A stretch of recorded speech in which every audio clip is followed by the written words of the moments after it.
সেই আদিকাল থেকেই দুধ কলা দিয়ে সাবু মাখা খেয়ে আসছেন আমাদের ঠাকুমা দিদিমারা। আর বর্তমান যুগে আধুনিকতার ছোঁয়া লেগেছে এই সাবু মাখাতে। আমি কিভাবে সাবু মাখা করি সেটা এখন আমি আপনাদের সঙ্গে শেয়ার করব। রেসিপি ভালো লাগলে রেসিপিটা লাইক করবেন, শেয়ার করবেন সকলের সঙ্গে।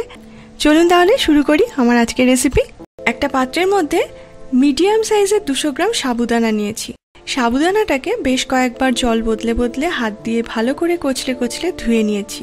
পরিষ্কার জল দিয়ে সাবুদানাটাকে এখন ভিজিয়ে রেখে দিচ্ছি 4 থেকে 5 ঘন্টার জন্য।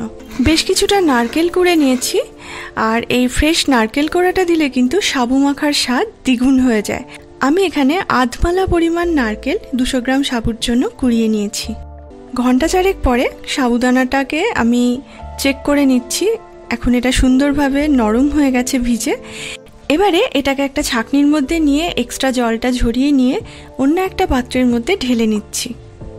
এবারে এর মধ্যে দিয়ে দিচ্ছি নারকেল কোড়াটা, দিচ্ছি 2টো কাঁঠালি কলা, 100 গ্রাম মিষ্টি দই, 3টে সন্দেশ ভেঙে দিয়ে দিচ্ছি। এর জায়গায় চিনি, গুঁড়ো দুধ, কনডেন্সড মিল্ক যা আপনাদের পছন্দ দিতে পারেন।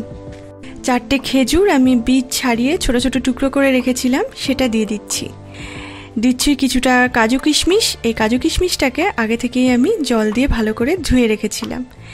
এবারে হাত দিয়ে সব কিছু খুব ভালো করে চটকে চটকে মেখে নিতে হবে। কলা, নারকেল, সন্দেশ সমস্ত কিছু এই সাবুর সঙ্গে খুব ভালো করে মিশিয়ে নিতে হবে। মিষ্টি আমি আর এর মধ্যে অ্যাড করলাম না, কারণ এর মধ্যে খেজুর দিয়েছি, সন্দেশ দিয়েছি, মিষ্টি দই দিয়েছি।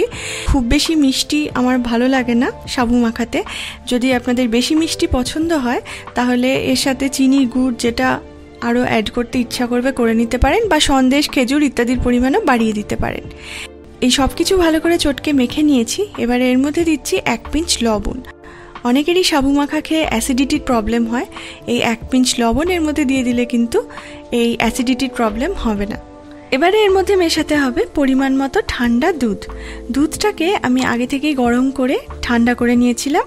আপনারা চাইলে এখানে কাঁচা দুধও মেশাতে পারেন। আবার সব কিছু খুব ভালো করে মাখিয়ে নিচ্ছি। সমস্ত উপকরণ যদি আগে থেকে রেডি করা থাকে তাহলে এই সাবু মাখা করতে কিন্তু লাগে মাত্র 5 মিনিট। ব্যাস, আমাদের সাবু মাখা এখন একদম রেডি। এবারে আমি ওপর থেকে ছড়িয়ে দিচ্ছি একটু কালো আঙুর, ছড়িয়ে দিচ্ছি একটু বেদানা।